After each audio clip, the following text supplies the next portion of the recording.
Now, on the mix bus, I only use one processor, and that's the FabFilter Pro L2 limiter.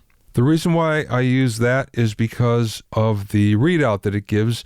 It'll give a LUFS readout, which is really important. I try to keep the sound of the podcast the same from episode to episode, as well as the volume. So what'll happen is there'll be about 9 dB of gain that I'll add on the FabFilter Pro limiter, and a custom meter setting that I'm looking at.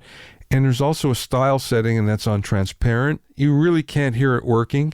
But the big thing here is I'm looking at a LUFS level, an integrated LUFS level of -16. And it may be a tenth of a dB above or a tenth of a dB below, but it's usually right around -16.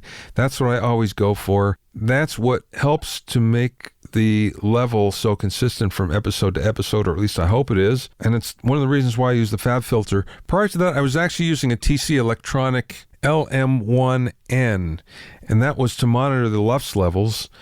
And now that I have it built into the limiter, I don't have to do that. I was using a compressor and a limiter prior to that, and I think it was the same stuff I'd use on my music mix bus, which was always a SSL compressor, PSP, vintage warmer sometimes, and a precision limiter, UAD precision limiter. But now I don't use any of that stuff. It's only the FabFilter Pro L2.